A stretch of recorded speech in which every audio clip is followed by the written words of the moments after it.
Hi, it's Adrian Law here from the Academy of Positive Change. I trust that you are well.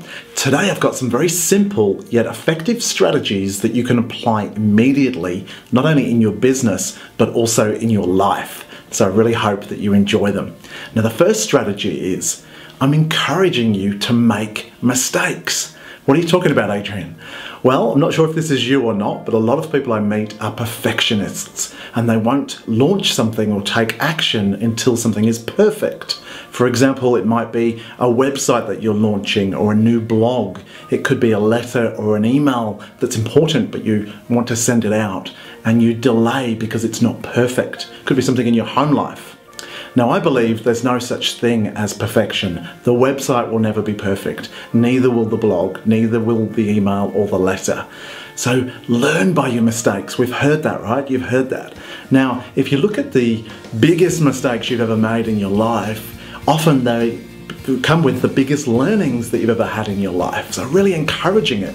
The second part of this is as a parent. I'm not sure if you're a parent or not, but if you are, how we speak to our children when they make mistakes. Often we can make them wrong or tell them off, but again, they're often going to learn from their mistakes. So encourage them to do so and you'll get the growth as well.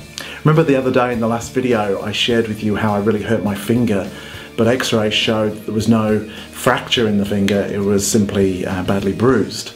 Well, then the very next day on my phone, I received a voicemail message from the doctor saying that an expert had re-looked at the x-rays and there actually was a hairline fracture.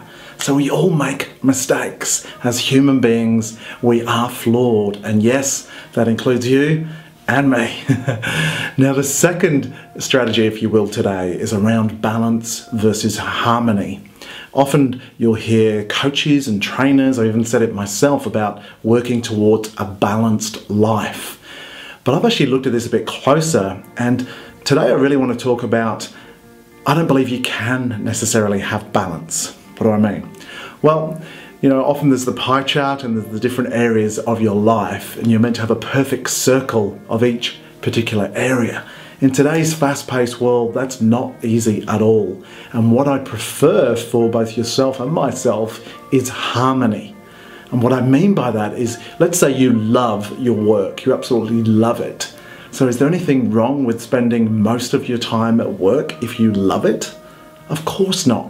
Whereas if you're spending time in areas that you really don't enjoy, you don't benefit from, you just don't feel good in your soul, that's not great. So it's more about harmony. So are you in harmony or are you out of harmony? That's more important than balance, I believe. The next strategy is around prioritizing your time. Now, we hear this a lot, but it's an ongoing thing. Some people are better at it than others. But in today's day and age, we've got so much information thrown at us. Often our lists of things to do is a mile long, and it's very, very challenging to get through the list in a day, a week, or even a month. So what I'm here to say today is that stop using negative language around your time. So many times I hear, I don't know if you say this yourself, oh, I haven't had time to call that person, or I don't have time to exercise.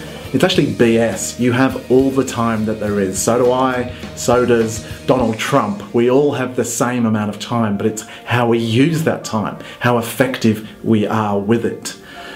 If you say you haven't had time to call your friend back, for example, it's not true. What you've done is you've prioritized something else over it. So I highly recommend you lose that from your vocabulary, and maybe you even start educating other people when they say that to you. So what it is important is to know which things on your list that are must-dos today and make sure you do those. Also have a look at which other things that are going to take you closer to achieving your goals and really get those things done. The final strategy for today is to pay for experts. So many times as a business owner, we think that we can do the job better than anyone else can. And in some cases that's true, in a lot of cases it's actually not true, but you can't be all things.